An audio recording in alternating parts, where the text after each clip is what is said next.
On se retrouve donc pour la causerie matinale avec nos invités Elia Diaran. Bonjour. Bonjour Théodule, bonjour chers téléspectateurs. Très bien. Merci d'être là ce matin.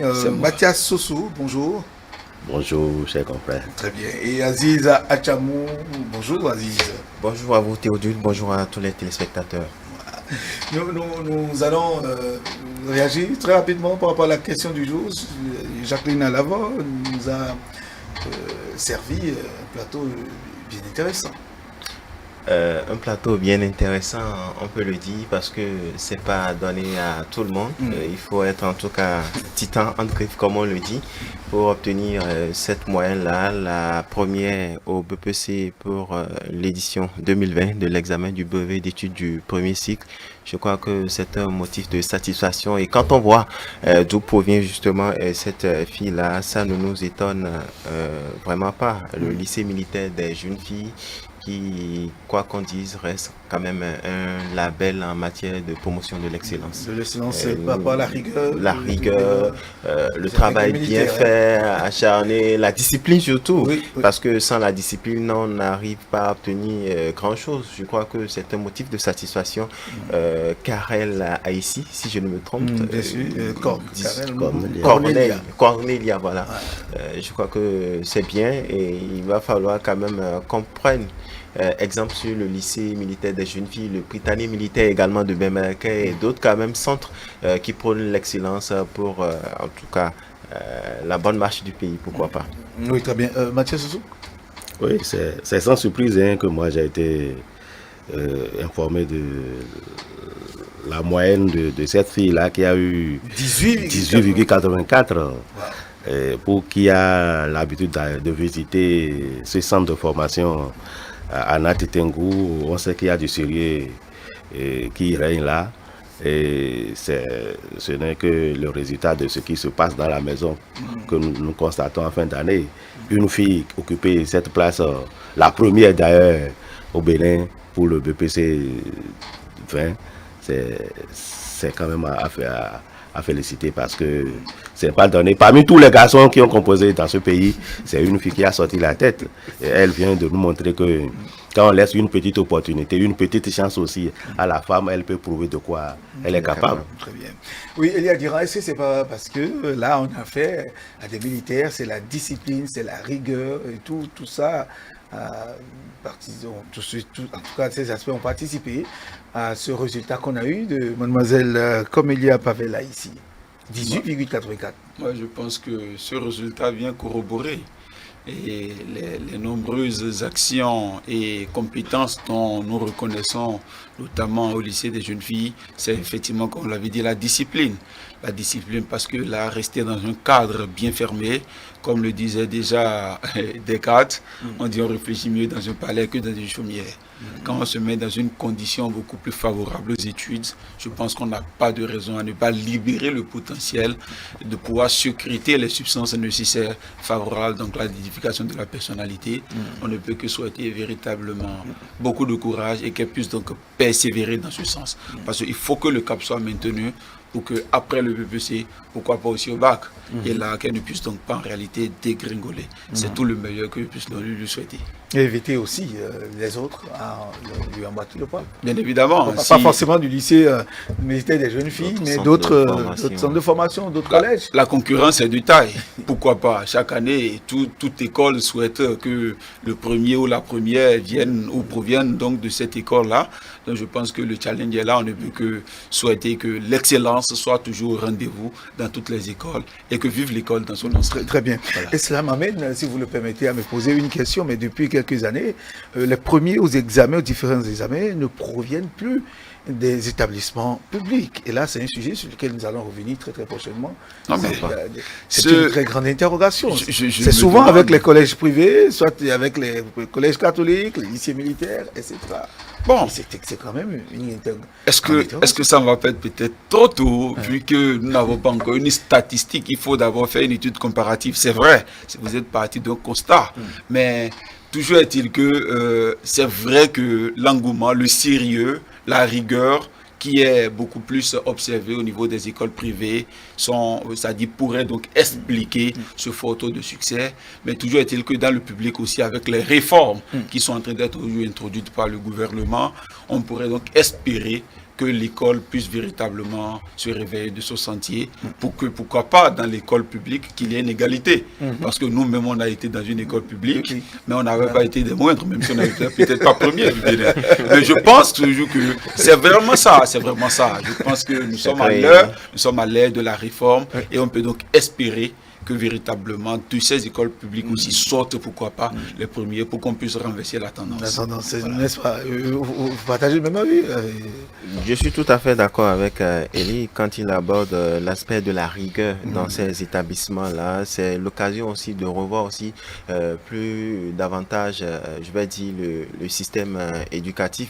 Non pas parce que un boulot titanesque ne se fait, mais pour voir en tout cas dans quelle mesure approfondir, étendre les tentacules pour que également dans le secteur public également on puisse trouver des Cornelia ici, pourquoi pas, parce que d'une manière ou d'une autre nous sommes au public, nous sommes au privé, la même éducation reste la même. On ne dira pas 1 + 1 = 2 dans le secteur public et aller dire que 1 + 1 est égal à 3 dans une école catholique ou encore dans un autre cours. Donc je pense que c'est une question aussi de rigueur, d'organisation et aussi interpeller le sens de responsabilité des parents. C'est aussi très important, ma foi. Mathias Sossou, un mot? Oui, il faut mettre l'accent aussi sur la rigueur, comme mes prédécesseurs ont eu à le dire, parce que c'est le même programme d'études que tout le monde suit, que ce soit le privé ou le public, c'est le même programme d'études. Et pourtant, il arrive que quand au finish, on commence par classer, et c'est souvent les collèges privés qui donnent le résultat qu'on voit là. Il y a la rigueur surtout qui est à la base de ce résultat qu'on arrive à avoir en fin d'année. Très bien. Pour finir très rapidement, ce qui empêchait un temps, à mon avis, l'école publique, c'est parce que c'était les grèves incessantes. Mais aujourd'hui, avec les réformes, je crois que malgré même les frustrations, malgré même peut-être les sauts d'humeur, le travail, le cap est maintenu, et puis les centrales syndicales trouvent en réalité le mécanisme, le moyen du dialogue avec le gouvernement. Donc cela ne se répercute pas forcément sur le déroulement donc, du calendrier, et je crois que les examens se tiennent à bonne date. C'est aussi ça. Je crois que l'invite aujourd'hui, c'est que les apprenants puissent donc maintenir le cap, se mettre résolument au travail pour qu'ils puissent donc relever le défi afin que la tendance soit tournée, qu'on ne dise pas forcément que lorsqu'on n'est pas dans une école privée, on n'est forcément pas destiné à être un premier du Bénin. On peut bel et bien être dans une école du Tchoumi-Tchoumi et sortir premier du Bénin. Je pense que c'est le même programme, c'est le même dispositif. La seule chose qui change, c'est vraiment l'encadrement. Et le champ est ouvert aujourd'hui par le gouvernement, à chacun donc de saisir l'opportunité. Très bien. De toute façon, nous aurons le temps de revenir sur le sujet, d'en débattre plus amplement sur ce plateau le matin. Aujourd'hui, nous allons nous intéresser donc à la récurrence des cas de suicide. Depuis quelques jours, quelques semaines, sinon quelques mois, et on assiste, et on apprend, on a des nouvelles, des cas de suicide un peu partout sur l'ensemble du pays. On se pose la question de savoir qu'est-ce qui se passe et qu'est-ce qui peut réellement pousser ces personnes à des cas de suicide volontaire. C'est une question que beaucoup se posent. Aziz Achamou, est-ce que ça vous est arrivé aussi de vous poser la question de savoir qu'est-ce qui se passe réellement?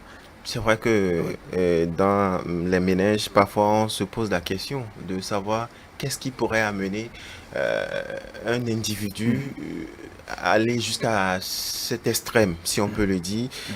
Mais parfois, ça dépend des facteurs. Vous voyez, il y en a, parfois vous les voyez bien portants physiquement, mais psychologiquement, dans le fond, dans le tréfonds même de leur cœur, ils ont besoin peut-être d'une oreille pour se faire entendre, ne serait-ce que pour se vider un tant soit peu et comprendre peut-être que la situation qu'elles vivent actuellement, parlant de cette personne-là, n'est pas forcément la fin du monde. Il y a encore de l'espoir et pour le faire, il faut forcément se vider. Bon, le contraste, c'est que ces personnes qui s'adonnent à ces cas de suicide, les conditions dans lesquelles ces cas de suicide aussi se déroulent, il faut aller voir aussi. Parce que, je prends un exemple, quelqu'un qui depuis un certain moment, il a l'habitude d'être jovial, qui a en tout cas le sens de l'humour comme mon vis-à-vis Eli Adjiran par exemple, et que du jour au lendemain, vous le trouvez un peu bizarre. Il est là, il ne dit plus grand-chose, c'est l'homme qui a peut-être développé une certaine habitude de solitude par exemple. La société, en tout cas l'environnement immédiat, doit pouvoir dès lors se poser des questions. Savoir pourquoi depuis un certain moment, Eli par exemple, qui avait l'habitude en tout cas d'haranguer le public, de donner de la bonne humeur. Pourquoi depuis un certain moment, aller même si on a des affinités avec cette personne pour demander si tout va bien. Mais bon, aujourd'hui, chacun ayant ses préoccupations diverses, on n'a pas souvent cette attention-là pour savoir si le voisin immédiat est dans les conditions qu'il faut pour pouvoir quand même affronter certaines réalités. Et donc, je peux dire en première partie que c'est aussi l'un des facteurs pour lesquels ou qui conduisent à ces cas de suicide. Une personne que vous avez peut-être vue aujourd'hui, le lendemain matin, vous l'avez vue, 3 jours après, vous manquez cette personne qui peut-être, si c'est que cette personne vit avec des gens dans la même chambre, vous n'avez peut-être pas matière à vous inquiéter. Si c'est un célibataire, par exemple, qui vient une fois, vous voyez, une fois dans la journée et que déjà vous êtes dans la même concession, vous le voyez à peine 3 jours, il faut aussi se poser des questions. Très Donc bien. voilà autant de facteurs. Je pense que dans le fond du débat, on va développer. Oui, doyen Sossou Mathias, qu'est-ce qui peut amener quelqu'un au suicide? Il y a d'abord la perte de l'espoir. Quand un individu a perdu l'espoir, il trouve que plus rien ne lui reste dans la vie. Et je crois qu'il peut être plongé dans un état de schizophrénie et qui l'amène parfois à poser des actes irréfléchis. Parce que vous savez, quelqu'un qui tout le temps est habitué à faire quelque chose et que brutalement ou bien brusquement il se trouve limité, il ne peut plus. Vous imaginez dans quel état il peut se trouver, comme quelqu'un, par exemple on a dit des enseignants qui se sont pendus, tout ça là, mais alors que quand même ce n'est pas la fin du monde, hein. Si on prend l'exemple sur des grands qui ont vécu ces genres de situations qui pouvaient les amener au suicide, qui n'ont pas pu le faire.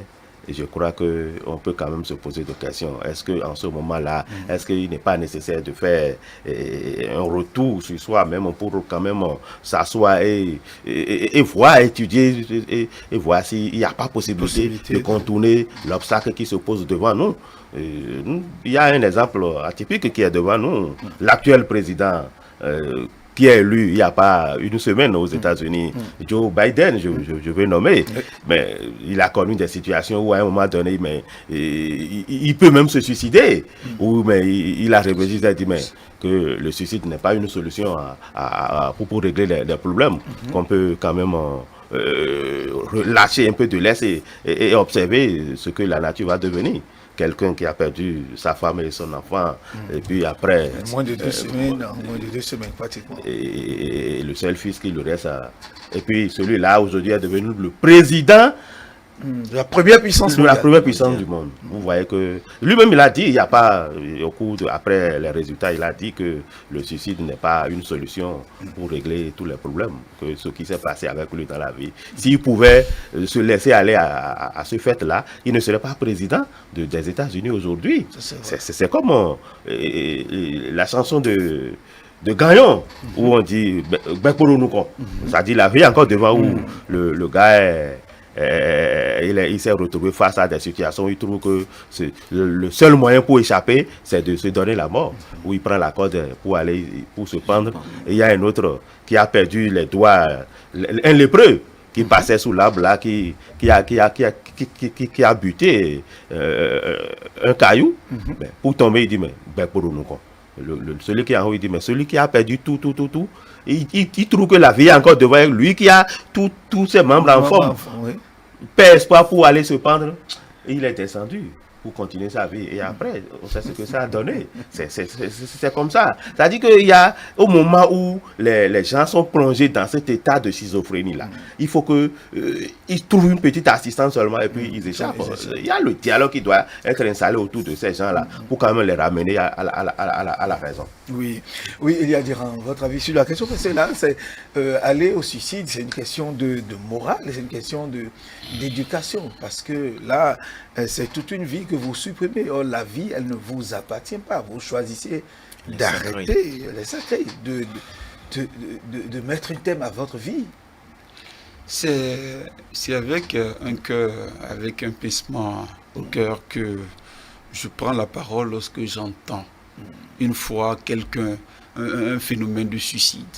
Quand j'entends que quelqu'un s'est donné la mort, à mon avis, c'est inimaginable, c'est impensable. Je ne sais vraiment même comment qualifier ce phénomène parce que la vie telle que nous la voyons là, le phénomène de l'expiration, même vivre avec son ennemi, à vivre même dans la colère, à l'accepter dans la joie, tous les phénomènes dans son ensemble que nous voyons sur cette terre-là, je pense que ce serait très aberrant que quelqu'un se donne volontairement la mort, mettre un thème à sa vie. Parce que, figurez-vous, c'est trop prétentieux, c'est trop égoïste de se dire que ce n'est que la vie à moi. Parce que nous ne pensons qu'à nous, à vouloir donc se donner la mort. Quelle situation de la vie peut nous amener jusqu'à vouloir sauter la vie? À mon avis, non. C'est vrai que je tente de pouvoir comprendre, d'expliquer, mais je n'y trouve pas forcément l'élément matériel. Les situations de la vie même en elle-même, elle est vie lorsqu'il n'y a que combat. Parce que nous sommes nés dans une difficulté donnée. Nous sommes nés parce que c'est un combat. On a réussi à un combat pour être dans la vie. Ça voudrait dire que c'est la succession de nos combats qui vont matérialiser même notre capacité à pouvoir vaincre les épreuves et à pouvoir donner un sens à notre vie. Donc je pense qu'une déception amoureuse, un problème lié à une dette, un problème lié à des obstacles, à une longue durée d'infantilité, à une longue durée, je ne sais même comment l'expliquer, ne peuvent en réalité nous amener à nous ôter la vie. Donc je pense que c'est déjà un problème qu'il faut résoudre. C'est vrai que beaucoup de ceux qui commettent ce genre de bévues, à mon avis, excusez-moi du terme, finissent par regretter. À quelques minutes près, quand ils finissent par le faire, s'ils pouvaient donc revenir, si vous leur posez la question, ils vont dire, mais écoutez, ici était encore meilleur. Mais là, le problème aussi doit être spirituel. Parce que lorsque vous mourrez dans de telles conditions, est-ce que vous pensez que le royaume des cieux, pour ceux qui croient, ce royaume des cieux-là, est-ce que ceux-là, véritablement, pourraient rire du royaume des cieux? Parce que les esprits, leur esprit ne serait pas quand même pas calme. Ils ne pourront donc pas... Le culte voué, la dernière messe, qui est vouée en réalité au corps, ou l'humain, avant même son inhumation, accompagne l'esprit à un repos éternel. Est-ce que dans de pareilles circonstances... Encore que le repos éternel, les 3 points de suspension. La question, c'est pourquoi je dis pour ceux qui croient. Donc, ça varie d'un individu à un autre. Mais toujours est-il que ceux qui le font, quel est le dommage qu'ils laissent à autrui? Si tu es un jeune et tu meurs, si tu penses que tu es si inutile jusqu'à vouloir t'ôter la vie, même quelqu'un silencieux qui t'observe apprécie simplement ta manière de faire. Tu peux être l'homme le pire accepté de ta société, mais il y a quelqu'un qui t'aime le plus que jamais, à qui tu vas laisser au moins du dommage si tu t'ôtais la vie. Rien qu'à penser à tout ça, on ne peut quand même s'humilier et se trouver aussi désintéressé jusqu'à aller donc se donner la vie. Donc je pense que dans une relation amoureuse, parce que X ou Y m'a déçu, ou parce que peut-être mon père ou ma mère m'a abandonné, ou peut-être j'ai été huré, ou peut-être j'ai eu des tas de diplômes et je suis dans la précarité. Le demain dont on dit là, c'est très loin. Le 365 jours, qui pouvait s'imaginer qu'on pourrait aujourd'hui, un 10 novembre. Donc, assez d'exemples qui doivent nous conforter dans notre position. Pour dire que lorsqu'on est face à des épreuves et on se dit que nous sommes dépassés, la seule possibilité ne doit pas, en réalité, celle donc de nous doter la vie. Mais bien trop de nous dire, à quand le recommencement? Parce que à chaque jour suffit sa peine. Oui, il y a aussi que ceux qui sont dans des problèmes n'ont pas toujours la facilité de s'exposer, de se vider, parce que là, c'est un véritable problème de société. Des gens vivent dans des situations dramatiques, mais s'ils sont recroquevillés sur eux-mêmes et on vit ces problèmes sans pouvoir les partager avec quelqu'un. Ça pouvait quand même les soulager. Il y a cette communication qui n'est souvent pas établie entre les humains. Ça rejoint un peu mon intervention de départ. C'est là, je parlais du regard également de l'entourage, du regard de la société. En ce sens que j'ai pris un exemple à l'entame où, dès que vous remarquez par exemple que votre voisin immédiat, vous l'avez peut-être manqué depuis 2 jours. Vous devez, au moins le bon sens aurait quand même voulu que vous posiez la question ou ne serait-ce que tenter son numéro pour savoir tout de même s'il se porte à merveille. Mais aujourd'hui, je l'ai dit, combien sommes-nous qui avons le temps pour notre prochain? D'abord, il faut que l'individu accepte. Il faut que l'individu accepte. Non, mais oui, c'est vrai que c'est relatif. Si vous permettez, je ne vous tords pas le cou, si vous permettez. Oui. Ce qui s'observe généralement, c'est que quand vous prenez ces cas de suicide, c'est que dans les moindres doutes là, celui dont vous apprenez qui vient de se suicider n'a présenté aucun signe qui montre même, à des moments donnés, figurez-vous, moi je l'ai vécu en première, je ne me rappelle plus jamais de cet aspect-là. On a fini les études, on a fini les cours, et puis on est rentré chez nous. Un camarade de classe à qui on s'est donné rendez-vous pour faire une séance d'échange, à 15h, on apprend que celui-là est rentré à la maison, il a mangé, il finit, il prend la corde pour aller prendre de l'eau au puits, et celui-là, on dit qu'il est mort, et qu'il est mort par pendaison. C'est-à-dire qu'il n'a présenté aucun signe de quelqu'un qui... Très brillant il était, je vous le rappelle. Mais figurez-vous, donc ça pose un problème de... C'est-à-dire c'est un problème psychologique. C'est vrai, il est bien d'avoir un regard pour l'autre lorsqu'on a suffisamment du temps. Parce que chacun a ses problèmes. Absolument. Mais on ne doit pas, au nom d'une quelconque difficulté ou au nom d'une quelconque pression de la course effrénée à la vie, ne pas avoir un regard vis-à-vis de l'autre.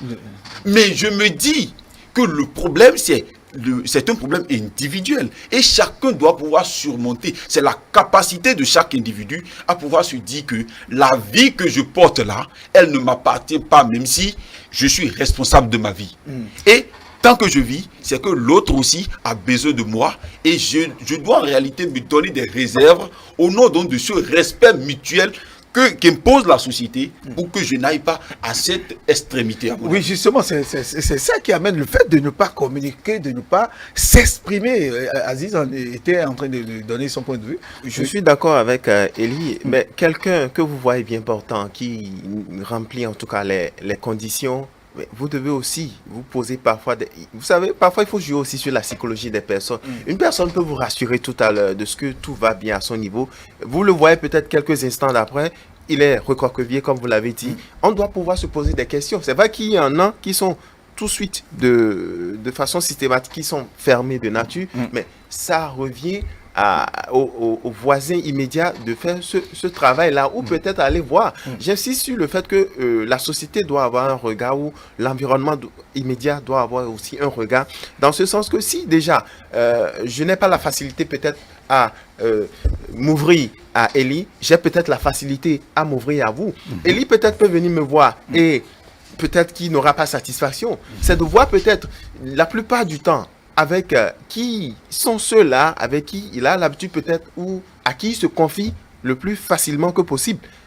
L'autre interrogation, quand vous voyez, vous faites un bilan de ces cas de suicide auxquels nous avons assisté ces derniers temps, il faut aussi, au-delà, et je pense que là vous êtes mieux placé dans cette question, au-delà du réel, il y a l'irréel, au-delà de la physique, il y a la métaphysique, dit-on souvent. Mais est-ce que ces personnes-là qui vont se suicider, les conditions dans lesquelles elles sont, c'est aussi ça l'autre interrogation. Parce que Elie l'a rappelé tout à l'heure, il y en a qui vont se suicider et si il fallait peut-être interroger leur âme, peut-être qu'à l'instant où elles étaient en train de parler de cette personne, à l'instant où elles étaient en train de le faire, peut-être que leur âme était en train de téléguider. C'est aussi ça, je pense qu'au-delà, Elie l'a rappelé, c'est une question de responsabilité, savoir que la vie que j'ai en moi n'est peut-être pas la mienne, c'est Dieu qui sait pourquoi il me l'a donné. Et j'ai pas envie de dire que c'est une façon de...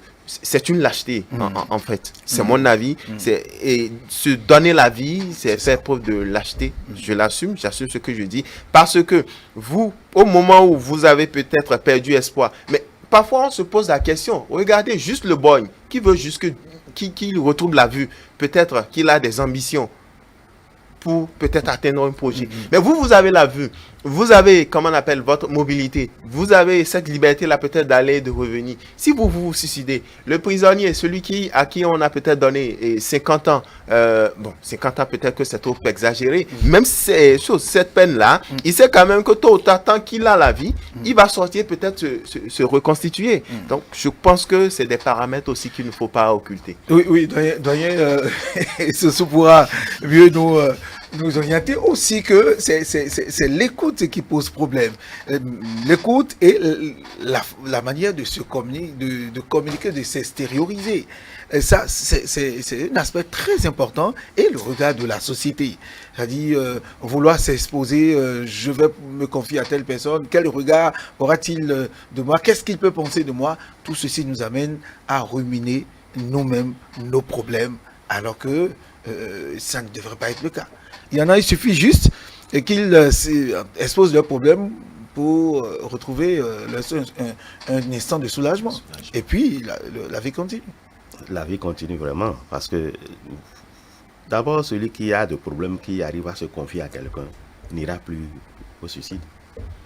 Non. Déjà qu'il se confie à quelqu'un, c'est qu'il attend quand même le retour. Mais généralement, ceux qui vont jusqu'au suicide ne se confient pas à leur père. C'est des gens, ils ont peut-être une force intérieure qui leur parle, qui les rassure de ce qu'ils veulent faire. Ben, là, à ce sujet, il y a le métaphysicien qui peut bien expliquer. Parce que il y a que ces gens-là ont une autre force intérieure qui leur parle, qui les rassure, qui leur donne l'assurance de l'acte-là qu'ils veulent poser et la justesse de ce qu'ils veulent faire. Parce que vous imaginez quelqu'un qui est bien portant comme nous autres là, qui va se lever, prendre sa cote pour dire bon, non, il y a certainement quelque chose qui est en train de le pousser. Parce que vous y croyez à cette force-là? Ah oui, il doit avoir cette force-là. Parce que déjà que... Monsieur Sissou pourra nous dépasser. Non, je laisse le temps au métaphysicien de bien expliquer parce que lui, il ira au fond de ça. Parce que vous imaginez quelqu'un qui a perdu brutalement son mari, qui se lève pour dire je vais me donner la mort. Si déjà il dit je vais me donner la mort, ça veut dire qu'il ne pourra plus se donner la mort. Vous suivez les sketchs de Éléphant mouillé de Obaro, où Éléphant mouillé dit qu'il va aller se donner la mort parce qu'il a perdu quelqu'un. Mais quand il va au niveau du puits, il attend et il demande qu'on lui apporte son portable, qu'arrivé là-bas il va appeler. Juste pour amuser, pour montrer que quelqu'un qui décide ouvertement de se donner la mort n'arrive pas à se donner la mort. Mais il y a quelqu'un d'autre là qui veut se donner la mort, il ne dit rien. Il est là tranquille, il connaît son plan et il est en train de communiquer avec les esprits qui sont en train de l'appeler pour lui demander de poser l'acte, qu'ils sont là pour le protéger. Quand il dit qu'après l'acte là, certainement il doit regretter, il sera où pour regretter cet acte-là qu'il a posé. C'est pourquoi il a souri tout à l'heure. S'il regrette l'acte là, il n'ira plus au plus profond de l'acte qu'il veut poser. C'est que il y a une réponse à ça. Et je dis tout à l'heure, je continue de le dire, il y a les métaphysiciens qui peuvent expliquer parce qu'il y a des thèmes qu'il faut utiliser surtout pour expliquer ce qui se passe. C'est des faits que les enfants qui se suicident par exemple sont souvent victimes des comportements de leurs parents, parfois, où ils ont eu à commettre des bévues, des impairs vis-à-vis des gens, et envers des gens, et puis cette sanction les poursuit. Vous voulez parler du karma, c'est ça? La charge karmique. Voilà, je ne voulais pas prononcer ça parce que je n'en suis pas spécialiste. D'accord, je ne peux pas aller. Ce que tu fais, tu fais. C'est ça. C'est la procédure. Vous payez en même temps. L'enfant enfant de 5 ans, 7 ans, qui sait qu'il y a une corde là qu'on peut prendre pour attacher le cou à un arbre là et se laisse en l'air et mourir. Qu'est-ce qui peut lui donner cette idée là? Ou bien un enfant qui va à l'examen. CEP ou BEPC, parce que ses camarades sont admis, lui n'est pas admis, il va se donner la mort. Dans le même temps, il y en a qu'on a connus dans les collèges qui vont au bac plus de 10 fois, mais qui n'ont jamais eu l'idée de se donner la mort. Mais ceux-là, à chaque fois, ils répètent c'est devenu comme pèlerinage, on les appelle, c'est les pèlerins, on les appelle. Ceux-là qui vont régulièrement au bac et consorts et qui ne réussissent pas. Mais ceux-là ne se donnent pas la mort. Souvent, ceux qui se donnent la mort, c'est des gens qui sont allés pour la première fois et ils échouent. Ils se disent, mon camarade qui est là-bas, lui, il est reçu alors qu'il ne travaille même pas dans la classe. Et moi qui suis son premier, j'ai échoué, lui, il va réussir. Il se donne la mort brutalement. C'est des faits que si les spécialistes s'asseyent, ils peuvent expliquer. Parce que quand vous prenez la plupart de ces cas-là, où il y a de suicides, vous interrogez sur leur cas, vous sentez qu'il y a quelque chose qui ne va pas. Ce n'est pas seulement l'acte qui est visuel qu'ils ont posé fraîchement là, qui les conduit à aller à cette extrémité. Celui qui, par exemple, il y a un qui s'est suicidé la semaine dernière à Nateto, il paraît, où avant de partir, il écrit une lettre pour demander à ses soeurs de payer ses dettes. Combien de dettes il a contracté et durant le reste de sa vie qu'il va faire, il ne peut pas travailler pour rembourser. Et maintenant, lui, il prend la peine de se donner la mort en laissant le soin à ses soeurs de lui payer les dettes qu'il a, de lui payer ses charges. Vous savez, c'est les lois de la nature ont même bien fait de ne pas condamner le suicide. C'est l'euthanasie, en fait, qui est condamné. Le fait d'aider quelqu'un à mourir, à se donner la mort, c'est ça qui est condamné. Donc, on laisse la responsabilité à l'individu même qui peut se donner la mort de le faire en son âme et conscience et face à toutes ces conséquences qu'il peut avoir après. Très bien.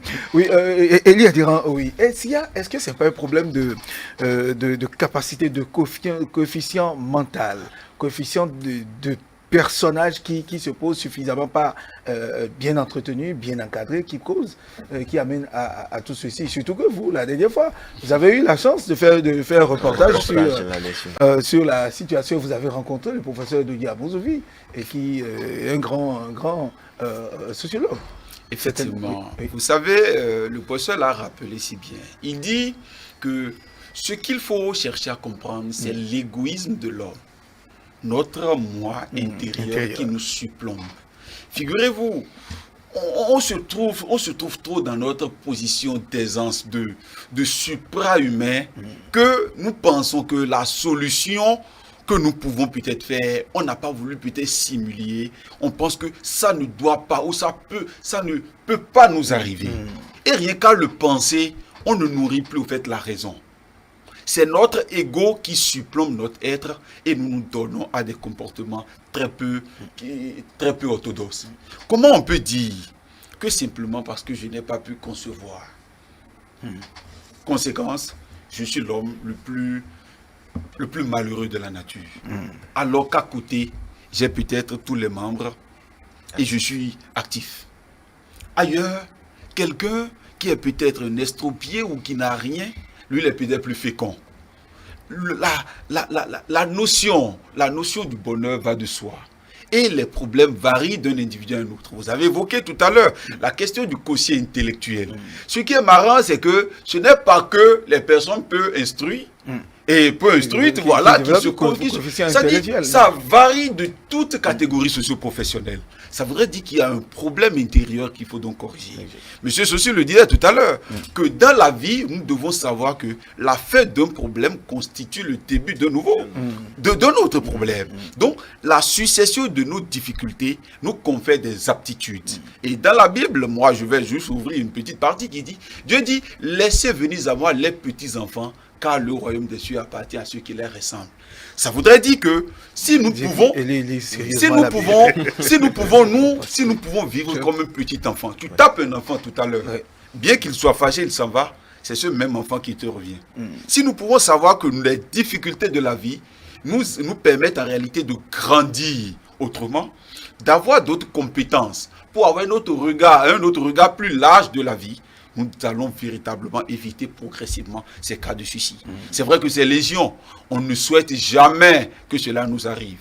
Seule la personne qui s'est donnée à cet acte peut expliquer concrètement les raisons réelles qui l'ont motivé à cet acte. Mais nous sommes en réalité dans les supputations, nous sommes dans les explications. Mais pour amener ceux qui sont encore avec, c'est-à-dire ceux qui sont vivants et qui ont toutes leurs facultés en place, qui nous écoutent en ce moment, de se dire tout sauf le suicide. Parce que, à mon avis, c'est que c'est le comportement le plus barbare qui puisse exister au sein de la race humaine. Parce que je me dis que la vie, elle est si sacrée, elle est si importante et si intéressante que véritablement nous devons éviter d'aller à cet extrême. Voilà. Aziz. La vie est sacrée et elle est, disons, inviolable. Malheureusement, il y en a en tout cas qui se plaisent ou se complaisent à l'ôter. Ce qu'il faut seulement rappeler, Dieu vous a donné la vie, certes, mais il revient en tout cas à chaque individu de savoir que votre présence constitue un espoir pour votre environnement immédiat. Très bien. Dans Sossou? Oui, comme l'a dit mon ami Aziz, la vie est sacrée. Et c'est d'ailleurs pourquoi ceux qui commettent cet acte barbare-là n'ont pas droit à l'organisation, même pour leur sépulture. Oui, c'est vrai, parce que dans la tradition, quelqu'un qui se donne la mort ne bénéficie pas des rituels, normalement comme quelqu'un qui est dont le Père Céleste a appelé. Pour les populations dans la tradition, c'est un acte, ça dit qu'il faut fuir.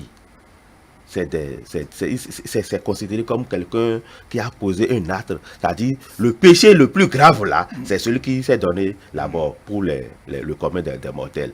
C'est bien que nous devons quand même prendre soin de notre vie. La vie appartient au Père qui est au ciel.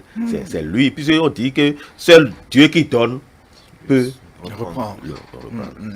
Il faut laisser le soin à ce Dieu-là qui m'a donné la vie là, de la reprendre, que de la prendre moi-même et de la couper.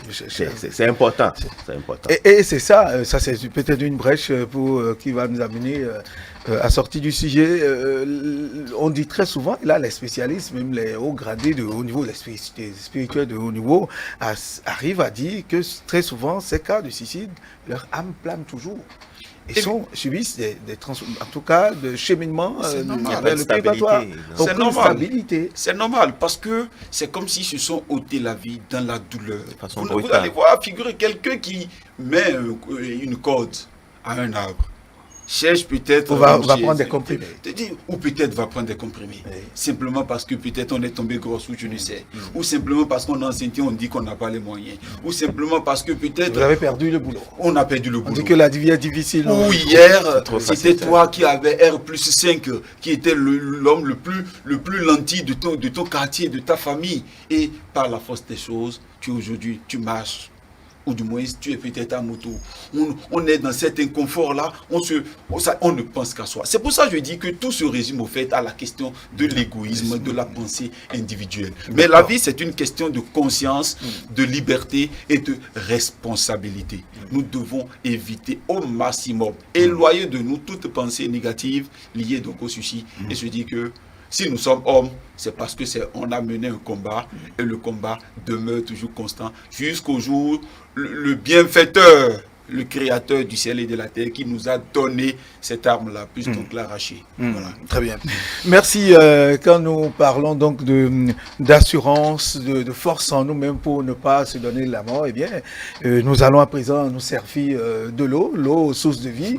Quand vous buvez de l'eau, ça vous rafraîchit la mémoire, ça vous calme, et vous avez... vous n'avez pas la vilaine idée de vous suicider également. C'est bien ça. Et ça nous amène à parler de l'accès universel à l'eau potable en 2021. On en parle, l'eau, c'est source de vie, vraiment. Aujourd'hui, les populations bénéficient même des coins les plus reculés, des régions géomorphologiquement difficiles, ont aujourd'hui de l'eau potable dans leur robinet.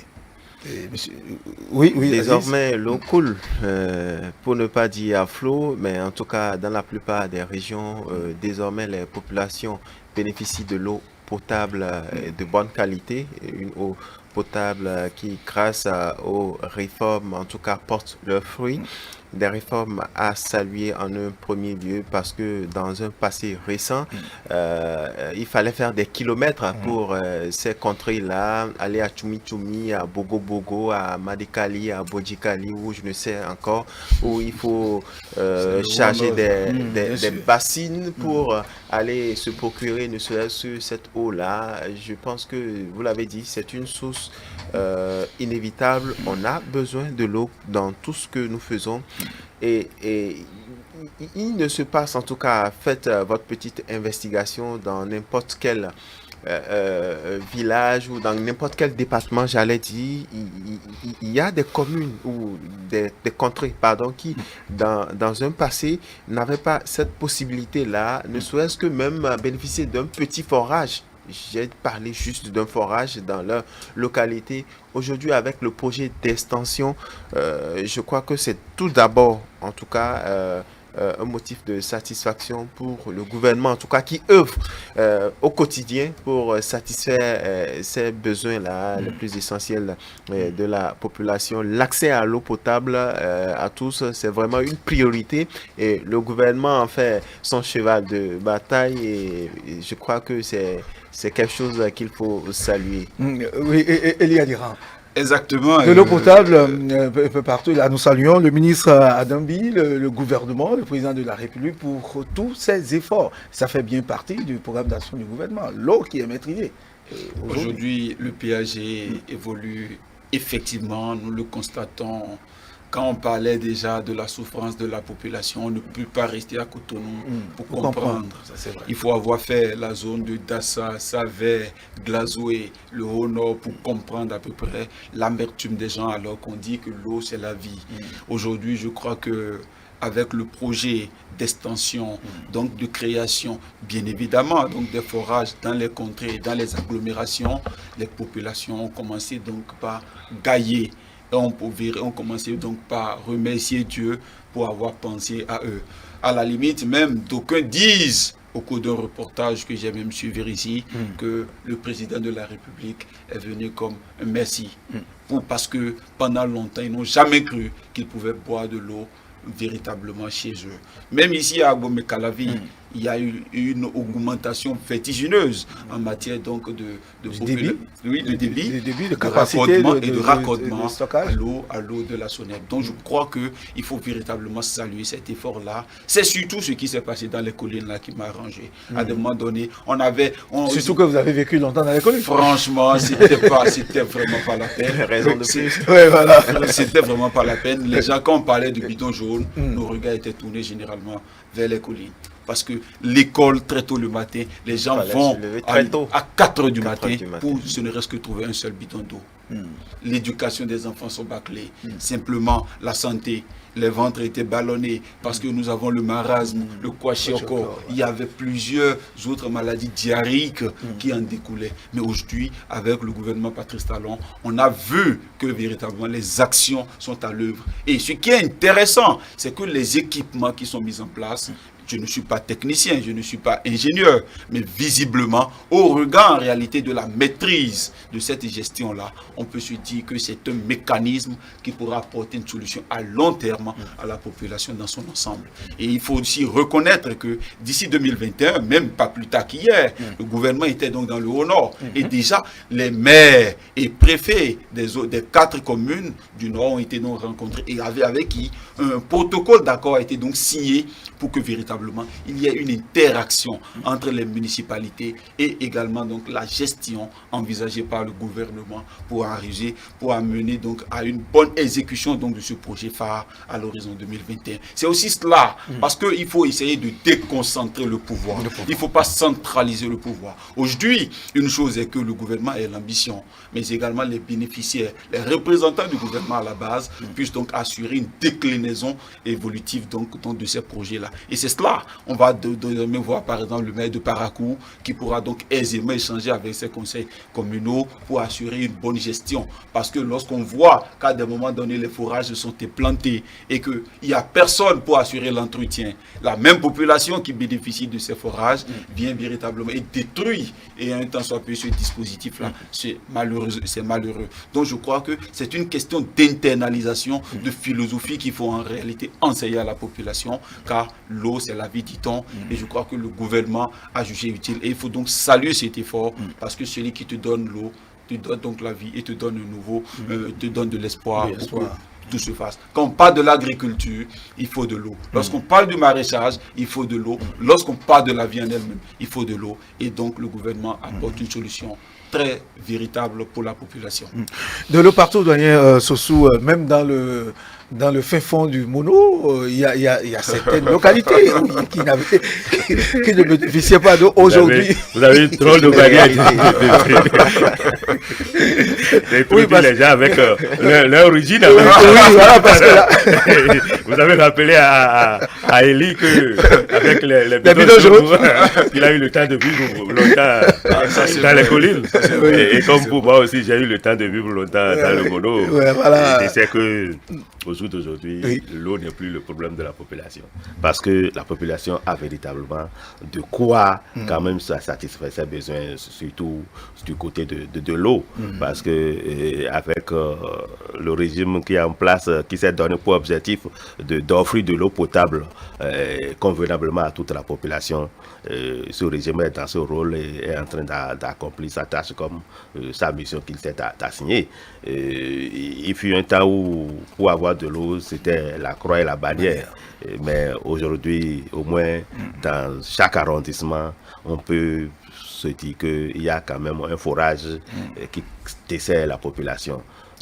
Seulement qu'à Cotonou, même quand c'est un peu rare dans les robinets, on sait que c'est dû à des travaux qui s'effectuent sur le réseau.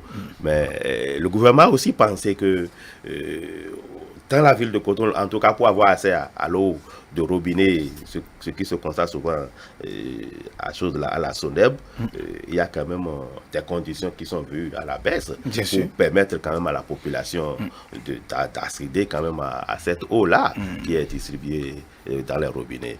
C'est la preuve que le gouvernement est en train de respecter ses engagements qu'il a pris dès le début de ce quinquennat pour satisfaire la population en matière de l'eau. Il faut remercier ce régime-là, ce gouvernement qui est en train de travailler, notamment le président même qui a pensé ce projet et qui a confié à Dambi pour l'exécution.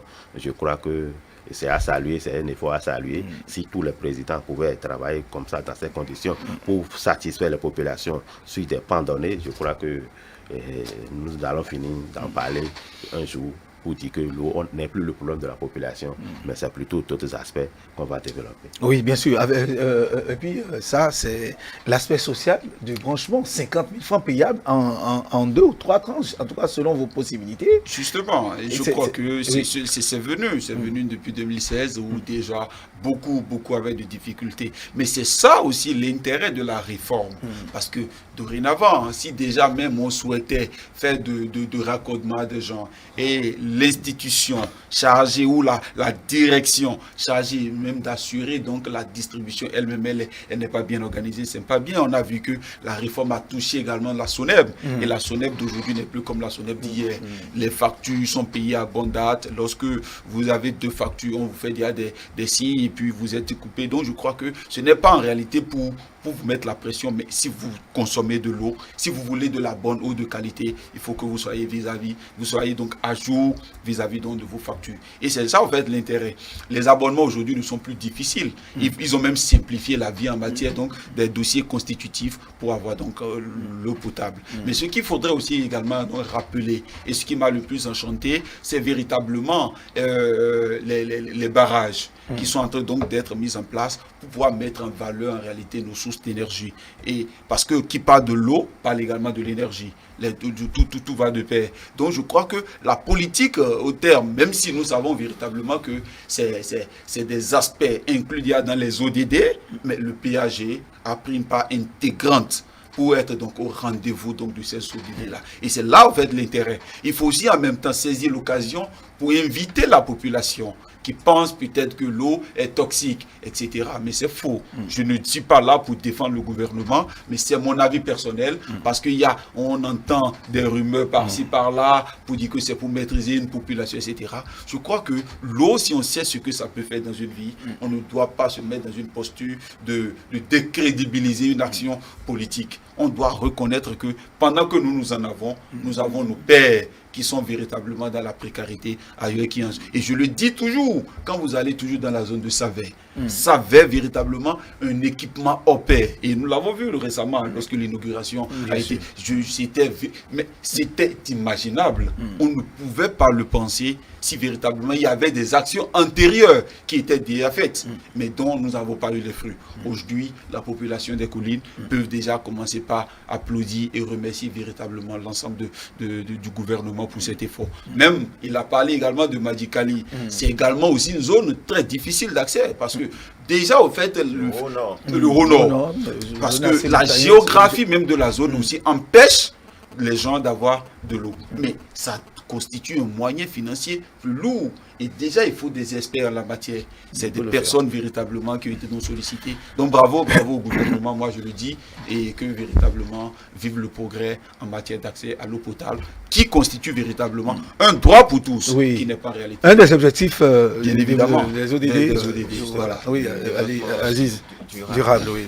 En additif, il faut aussi solliciter l'accompagnement des populations, solliciter l'implication de nos chefs quartiers, des élus locaux, des élus locaux, parce qu'il y en a dans le rang de la population qui sont parfois réfractaires, je vais le dire ainsi, aux réformes. Si peut-être votre territoire est habilité à accueillir un site de barrage pour le bien commun, souffrez quand même que le gouvernement puisse vous dédommager, en tout cas trouver un accord pour que ça soit au profit de la grande masse. Donc, pour me résumer, impliquer véritablement l'implication de nos élus locaux pour que les objectifs du gouvernement soient atteints dans ce sens-là. Et pardon, là, nous félicitons donc le gouvernement pour tout ce qui est fait, mais rappelez également au directeur de la SONEB, M. Danso Kami, à tous les responsables, qu'il y a encore des localités, peut-être à Cotonou ici,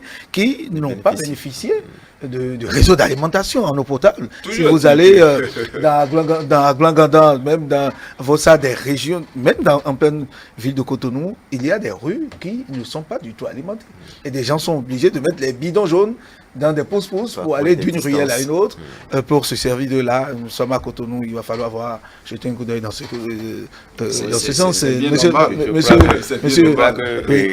il y a même proche de Cotonou dans les villes qui sont aux extrémités, en tout cas. Il y a un projet aussi des mairies qui gèrent un pan de l'eau. Parce que ce n'est pas seulement la SONEB qui alimente les régions là. Il y a des forages qui sont à la disposition des mairies où ils ont fait les installations pour conduire l'eau et donner aux populations. Donc ce n'est pas seulement la SONEB. Les zones où il n'y a pas encore de dispositif pour avoir l'eau de robinet, c'est souvent lié en tout cas à la nappe phréatique.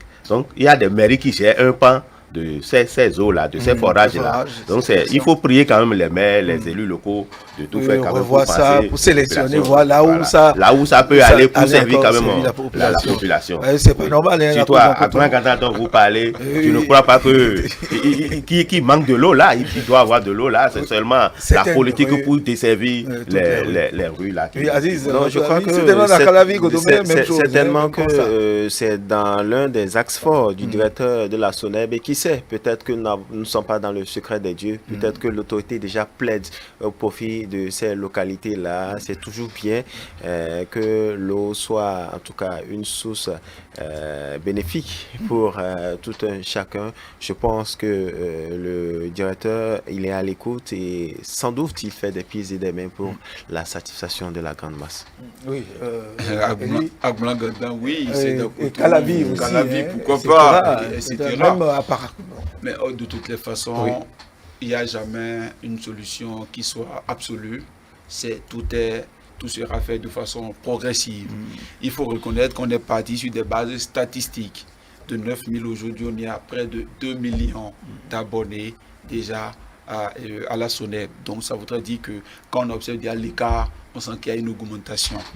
Ça fait, nous sommes 10 millions de Béninois. On ne peut pas encore dire que de façon totale ou de façon systématique, les 10 millions de Béninois ont déjà un accès total. C'est pour ça qu'on parle d'une vision à long terme. 2021, c'est bien pour bientôt. Bientôt, on parlera encore de 2030. Donc, ça voudrait dire que l'humanité en elle-même se façonne compte tenu des politiques d'action. Ce dont nous sommes en train de parler aujourd'hui, c'est que l'effort qui est fait est déjà véritablement visible et impacte déjà le quotidien des populations. C'est vrai, on aurait souhaité davantage, comme le dirait l'autre, l'homme est un éternel insatisfait. Tant qu'il y a à faire, c'est que rien n'est encore fait. On ne va jamais cesser de le dire, c'est que véritablement le DG SONEB, ensemble avec le ministère de l'eau, puisse travailler véritablement pour que le dernier des Béninois jouisse de son droit, celui d'avoir un accès à l'eau potable et la vraie pour le bonheur de l'ensemble. L'autre aspect que je m'en voudrais dire pour ne pas finir, c'est également donc féliciter le gouvernement pour la politique mise en place en matière donc des forages, mais cette fois-ci solaire, parce que là, nous sommes en train donc de parler d'une indépendance énergétique où véritablement ça revient beaucoup plus cher et déjà là, les canaux sont parfois donc cassés. C'est vrai que le dispositif coûte, mais ça rend véritablement de façon indépendante à long terme. Si vous arrivez à trouver une bonne étude du sol, vous avez l'eau en quantité et en qualité dans une condition nécessaire. Voilà un peu ce que je puisse dire. Profitez pour dire votre dernier mot sur le premier sujet. Mon mot de la fin, c'est que véritablement, droit dans cette caméra, j'invite l'ensemble de la population et même tout le monde entier pour dire les causes, les facteurs liés donc au suicide restent et demeurent une question personnelle à son auteur. Mais la vie étant donc sacrée et étant donc très douce et très sérieuse, et sachant bien évidemment que notre vie est conditionnée par celle de l'autre, nul n'a le droit de se donner volontairement la vie, car la fin la fin d'une vie constitue en réalité le début d'une autre. Très bien. Aziz Achamou. Le premier sujet, à chaque fois que cette vilaine idée-là nous vient, et qu'on puisse en tout cas revenir en soi-même et nous dire que la vie que je mène actuellement est peut-être le rêve de quelqu'un d'autre. Revenir sur ce bout de phrase, la vie que vous menez actuellement, peut-être que, non pas parce que quelqu'un souhaite être dans des difficultés, mais trouver la bonne formule pour pouvoir surpasser cette idée de se donner volontairement au suicide. Je pense que c'est un acte de lâcheté. Il va falloir aussi qu'il y ait, comme je le disais dans mon développement, le regard de l'environnement, de la société pour accompagner justement ces personnes-là. Et pour finir, le second sujet, et saluer ces réformes-là et pourquoi pas encourager également d'autres communes à emboîter le pas dans ces projets d'extension d'eau. Oui, Daniel Soussou. Oui, moi je ne finirai que pour dire que quand bien même le suicide est permis, il faut comprendre que ce n'est pas la solution pour régler tous les problèmes qui se posent à l'homme. Ah oui. La vie est encore devant, comme l'a dit C'est pour finir avec le second sujet sur l'eau, c'est de demander quand même aux autorités, que ce soit local ou au niveau central, d'essayer de viabiliser les zones avant l'installation des populations. Et viabiliser, c'est amener l'eau et l'électricité dans ces zones-là. Sinon, les populations s'installent et c'est après qu'ils ne commencent pas à demander l'eau. Et quand, dans ces conditions, l'eau n'était pas là avant leur arrivée, pour avoir l'eau, ça devient plus cher. D'accord. Voilà. Merci à vous, Elie Adjérand, Mathias Sossou, Aziz Achamou pour ce moment, ces 52 minutes que nous avons passé ensemble à explorer deux grands sujets d'actualité qui nous interpellent tous. Mesdames et messieurs, le matin de ce jour prend fin. On se donne rendez-vous demain, mais prenez toujours du plaisir à suivre nos programmes, que ce soit sur les réseaux sociaux ou en direct. Le meilleur reste à venir. Très bonne journée à vous tous.